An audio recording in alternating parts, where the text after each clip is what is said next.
Okay, in this video, I'm going to talk about moral development. Now, Kohlberg is not talking about how you develop morals or what you think is moral and what you think is not moral.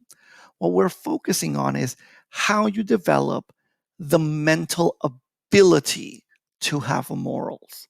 Um, and what Kohlberg understands or figures out is that there are three levels, and within each level, there are 2 stages, so 6 stages total.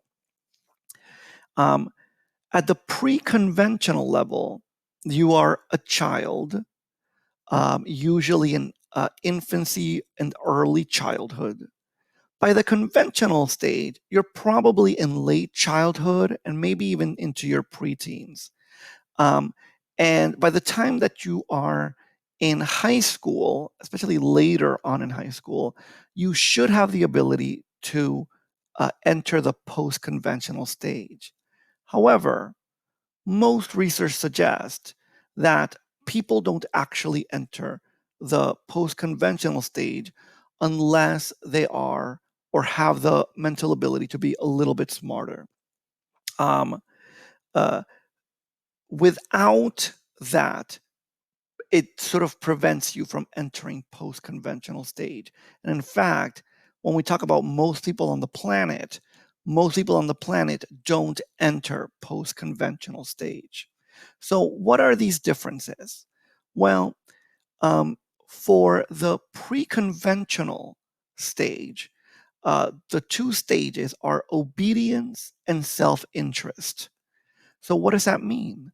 Well, that means that for a child, the way they understand that something is right or wrong is whether they get punished or not. That's obedience. If you ask a child, should Susie do this or that, right? Susie wants some candy and, mom said no. Should Susie take the candy or should Susie have taken the candy? A child will usually say something like, if Susie takes a candy, mom will punish her. However, if you present a story in a way that implies that Susie won't get in trouble, the child will likely say that Susie should take the candy. Why would anyone care? And even if in the story you imply that it might spoil Susie's appetite or that her little brother Sam won't get to have some candy later, the child doesn't care. They're probably not even processing that part of the story. Because to them, morality has nothing to do with the consequences of their actions. At this stage, morality only has to do with whether or not they get in trouble. Therefore, if they're not going to get in trouble, then it must be moral. That's the way they think. In the self interest level, what kids care about is a reward. And so, if there is a reward available, then the child will say, yeah, you should totally do that. Especially if there's a reward available and there is no punishment. They go, well, then you should definitely do it. You might ask a kid, like, Hans's wife is sick and, he can't afford the medicine. Should he steal it? And a kid at the self-interest level will say something like, if Hans's wife dies, he could get a younger wife, right? They're only interested in self-interest, in some reward that is available. Now, at the pre-conventional level, if you're a child, fine. Usually, you're going to think about obedience and self-interest based on who your parents are, who the teacher is, and you know what might earn you a punishment and what might earn you a reward from mom and dad or from teacher, and so you keep that in mind.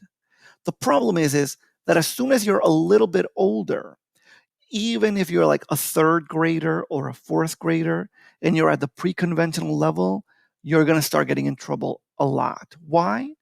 Because a 3rd grader can imagine a way to take something without getting in trouble, without the teacher finding out, let's say. And so they go, well, I took it and I didn't get in trouble. And so therefore, I didn't do anything wrong. Um, and if you get to be an adult and you're at the pre-conventional level, then there's a good chance that you're absolutely going to get in trouble a lot and do things that are criminal. For example, this is an article about a man who was jailed for sexual assault, and the judge let him off with a warning. And what happened almost immediately, he did it again, right? You would think that the average person would say, "Ooh, I really got into trouble there. The judge was very kind and he let me off. Now I know to never do this again." But if you're at the pre conventional level, that's not the way you think. The way you think is, I didn't get in trouble. The judge had let me off. And so, therefore, what I did must have not been so bad. And so that means that I can continue to do it. And sure enough, that's exactly what this man does. He continues to do the bad thing. Sometimes you'll see this with big companies, right? You see them doing awful things, and when you find out later, like that they knew that what they were doing was wrong, but they kept on doing it. And usually, the reason for why they kept on doing it is because the reward, the self interest, was too high, was really high for them, and especially someone who's thinking at the pre-conventional level, that's all they really care about. And so they go, yeah, grandma is going to stay without heat in the middle of winter. But I don't care about that because I'm going to make a lot of money off of shutting off her lights. Just kind of, they think that what they're doing is a reward. And so therefore, that's what they focus on. Now, at the conventional level, um, what people care about. And again, remember, you could be sort of late elementary school, maybe fourth or fifth grade, and start being able to do this pretty well. At the conventional level, what you are focused on is either the social group, that's stage one, and the law and the rules, and that's stage two in the conventional stage. So for the social group, what you care about is whatever your social group cares about. And so if your social group thinks something is right, then you think is right, even if everybody else thinks is wrong, because your social group said that it was right. Um, you'll see this a lot with middle schoolers. Most middle schoolers are not stuck in this stage, but some of them are. And what you'll see is a little kid who's like disrupting the class, and the teacher gets really mad. And the student might say, "Why are you so mad? Everybody else is laughing. Everybody else is having a good time." And what this child means is, my social group thinks that what I'm doing is funny or good. And so, therefore, what I'm doing must be good. And I can't even understand why you're upset about that. If I go back to this uh, article, you'll notice this is the Enron one where they uh, turn off a bunch of power and they make money. In some of the emails that came out after the court cases, you'll notice that Sherry says, "I feel like I'm being corrupted now." And then Greg gives her some line and she goes, "Okay," right? And again, what's happening here is that the social group becomes more important. And even though she knows that what she's doing is wrong or that other people might see it as wrong, she accepts that her social group thinks it's good. And therefore, she continues to do it. Here's another example from the news. The couple you see there on the left um, are an Indian couple, and they happen to be from different castes. Um, and the woman's caste is higher than her husband's. And if you are part of this culture, you might believe that it's wrong for them to get married. And her father believed that it was wrong of them to get married. And so he had the husband killed. And she brought up charges against her own father, and uh, essentially sent him to jail. What's interesting, this has a lot of implications about religion, etc. But what's really interesting, in terms of the conventional stage of morality, is that when the news media asked people in her family and people in her town what they felt about what had happened, a lot of them said that the father shouldn't have gone to jail because the father was only doing what was right for the family, and that she, the girl, had done something bad. She had done something bad by marrying outside of her caste, and she had done something bad by turning against her family, against her in group, right? And what you see here is that a lot of these people um, felt that uh, even though murder is wrong, the father wasn't really wrong. The father hadn't done anything morally corrupt or morally wrong because he was working for the interest of the in group. On the right, you see another article of a woman whose husband had been sexually abusing her children, their children. And so she divorced him. Well, the father repented, and the church that this woman was a part of wanted her to forgive the husband and not divorce him and not press charges against him. And of course, she wouldn't do that. And so she was essentially pushed out of the church. And again, what you see here in terms of the church is that the way they're thinking is very in group. It's that conventional stage. They are thinking, we are the in group. The husband is part of the in group, and he repented. He did what he was supposed to do. And so, therefore, now you have to forgive him. And yeah, the things he did, can never be taken back. And these children might always have emotional scars because of it. But pressing charges against him and divorcing him is wrong because you're acting against the in group. And so that's all they focus on. So again, it has nothing to do with culture necessarily or age. Um, what you see here is some people just get stuck in this stage. Now, still at the conventional level, but now at the law and order stage, these individuals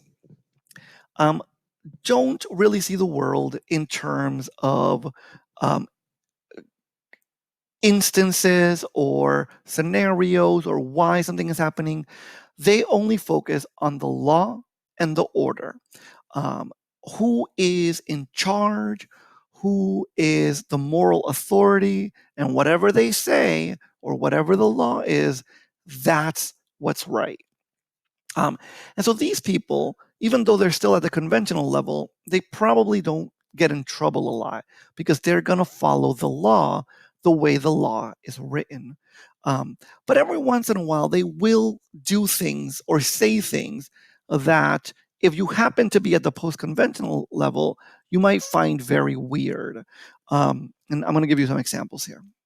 Here are a couple of examples. Sometimes the police will end up shooting someone who is unarmed or wasn't attacking them. And if you happen to be at the law and order stage, you're going to say something along the lines of, well, they must have been doing something, because if they weren't doing something bad, the cop wouldn't have shot them, right? And even though none of the evidence suggests that Tamir Rice in this case did anything wrong, people at the conventional level are going to say, well, the cop was right because the cop is the authority figure, right? There in the right, you see a different article where some sexual abuse has taken place in the Catholic Church. And um, what you sometimes see is that the parents will go to the church and they'll say, hey, what do you think I should do about one of you guys molesting my child? Because to that parent, the priest is the authority figure. And so they're the ones that have to be right. The authority figure has to be right. And in fact, sometimes you get situations as far as uh, the parent saying to the child, you're the one who did something bad, because it couldn't have been the priest that did something bad. The priest is always right. He's the authority figure. But you're bad, or you're a sinner. You're the reason this is happening. And in fact, a lot of the blame goes to the child in scenarios like this. And there you see a gentleman where the priest literally said to him, even if you tell, no one's going to believe you. And sure enough, that tended to be right. Here's another example, a more recent one, of two cops coming into a cancer patient's room because someone said that it smelled like marijuana. And um, the gentleman is saying to them, I'm a cancer patient. I smoke marijuana for uh, my pain and for uh, being able to keep your food down, to get hunger, things like that. And the police basically says to them, that's not legal here. And so if we find marijuana, then we have to arrest you. Now, to be fair to the officers in this situation, the officers can't make up rules as they go along. They have to follow the rules as they stand.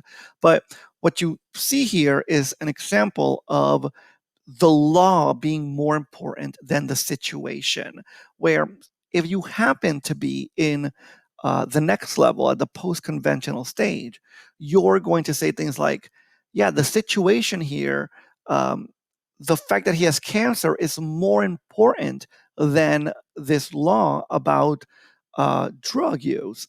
Um, Getting over your cancer has to be more important because you value the situation, or you take the situation into account, as well as certain other ethical aspects. As someone who's at the conventional stage will not do that, and they only focus on what the law says or what the authority figure says. Now, at the post conventional level, I always like to point out that, first of all, most people don't get here at all. And even the people who get to the stage, on average, most people are only going to get to the first stage, which we call the social contract. And in the social contract, there are a couple of things that are happening. First of all, you develop your own ethical beliefs that are separate from what the law happens to be. And you might think something like, um, drug use is bad because it destroys your life. And someone at the social contract might say, sometimes people get sent to jail for drug use and their life gets destroyed worse than if they just did the drug, like marijuana, for example.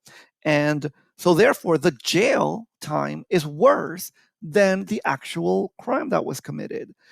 This individual is trying to hold several different ethical ideas in their mind. We don't want to destroy somebody's life. Um, there are rules that we have to follow about drug use, but we know that going to jail can ruin somebody's life, and so trying to hold those ideas together, and then we see someone who's smoking marijuana, and we think marijuana doesn't really destroy your life, not at the same level as, let's say, meth use. And so we go, that's it's not appropriate. The level of punishment is not appropriate to the situation that's happening here, right? Because we believe not only that there are ethical standards that we should follow, but that there is a social contract. And part of the social contract is, if you do what's right and I do what's right, the world will kind of be a better place. And so we should go out of our way to make sure that we don't hurt each other. And even if the law says something the law isn't more important than the social contract that we have with each other. Now, sometimes two ideas, two ethical standards kind of contradict each other. And so, for example, I might believe that stealing is bad, but I also might believe that a parent needs to take care of their child at all costs. And we meet someone like Graciela who um, she doesn't have a job and she doesn't have enough money to buy formula for her baby, etc. And she decides to steal the formula from a grocery store. Someone at the social contract level might say, stealing is bad. That's an ethical standard that I believe in. But taking care of a child is important. That is also an ethical standard that I believe in. And in this scenario, those two issues are contradicting each other. And someone at the social contract will choose the lesser of the two evils. And they're going to say, in this scenario, yeah, stealing is bad, but it's not as bad as letting a baby go hungry. And so they will say, yeah, Graciela should probably not get in trouble for that. Or someone should help her out so that she doesn't get in trouble for that.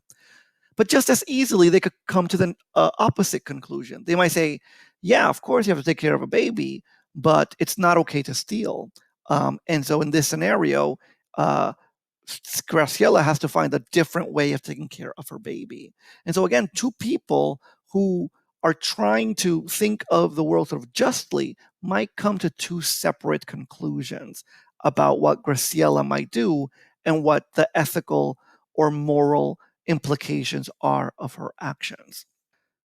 Another example that we see often are people who are kind of like eco-terrorists, right? They will prevent an oil rig from crossing a certain part of the land, or they might let loose a bunch of cows so that people can't eat them.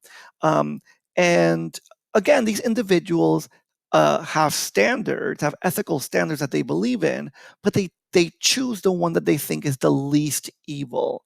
So these people understand that stopping the economy might be bad, or that stealing cows might be bad, or that throwing paint on a fur coat might be bad, but they think the alternative is worse, is a more evil, letting people kill um, animals or letting companies spill oil in lands.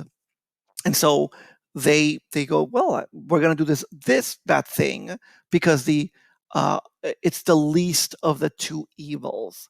Now, you'll notice that there is another stage at the post-conventional level, which is called universal principles. And I always like to point out that it really doesn't matter how smart you are.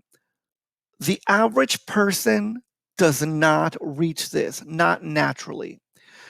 If you're at the universal principles level, you probably went to school for a long time, probably studied ethics sort of over years. And even like that, you probably don't do this naturally because it's very complicated to do the universal principles naturally. What happens at the universal principles? Well, here, just like at a social contract, you have ethical beliefs that you follow. But you also believe that you can never break any of them. So, unlike at the social contract, where you're willing to choose the lesser of the two evils, at the universal principles level, you don't do that. You say, none of the principles can be broken ever. And what happens is that in order to live life correctly, you have to create incredibly complicated plans in order to overcome every issue that might turn up. if we talk about Graciela um, and not being able to feed her baby, well, someone at the universal principles levels will go, well, it's not okay for her to steal, so she can't steal. But also, it's not okay for her to not to let her baby go hungry, so she can't do that. And so now there's a problem because those are the only two options she has there. So we have to come up with a plan. Well, how do we get Graciela to feed her baby? Well, maybe she can get money from somewhere else. She could get a job. There's a problem. If she gets a job, the she needs to pay someone to take care of the baby while she's at the job, and that's even more money. Well, so what can we create as a plan for that? Can we get mom or dad or grandma or grandpa to take care of the baby? Can we get an auntie to take care of the baby? Can we get some organization to pay for Graciela's um, daycare? Oh, and no matter what you do, there's always going to be another issue. And usually, what ends up happening is you have to come up with a complicated plan that involves social institutions. And so most people just don't do that. Imagine trying to do that if you found $10 on the floor and you go, okay, so can I keep this? No, keeping it might be a little bit too close to stealing. So should I give it to Lost and Found? Well, it's my responsibility to get this back to the person who dropped it. If I just leave it to Lost and Found, they can steal it. Or so what's another thing that I could do? Maybe I can ask security who was, and all of a sudden it becomes a really complicated problem for an issue that is in fact quite simple. And so most of us just don't do this. We would like it if judges were at the universal principle, if uh, doctors and psychiatrists, lawyers were at the universal principles, maybe, CEOs or people who own companies, people who have a lot of control over a lot of people's lives. You would like them to be at the universal principles. And sometimes these people try to be. The average psychiatrist is going to try to do things ethically. Um, but the problem is that this is really hard work. And so let's say you're a psychiatrist and a patient comes in and says, sometimes I beat my wife. Well, that's going to present a problem because as a psychiatrist, you have a duty to protect your client's um, welfare, to protect their identity, and to make sure that nothing bad happens to them.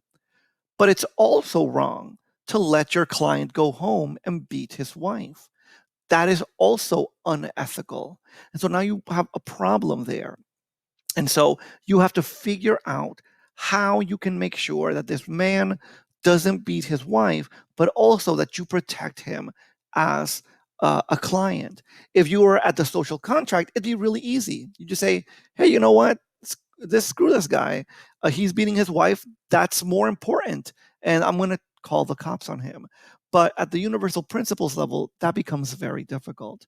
But what you'll find throughout the society, if you read the news, is that people who you expect to act ethically all the time fail miserably all the time. Even when they're trying to act right, they often fail very badly because universal principles is really hard to do. And it's more of a cognitive skill, which you have. We can all do this, but it is a complicated issue. I usually say or compare it to calculus. People know how to do calculus, but even people who do calculus are usually doing it on paper. They're taking it step by step and thinking about each concept, each calculation one at a time. And very few people can do, especially complex levels of calculus, just in their mind. And the same thing is true with ethics. People can do ethics, but you have to learn how to do it, number one. And number two, when you do it, it tends to be a slow cognitive process and not something that it's not just ever a feeling about what's right or what's wrong.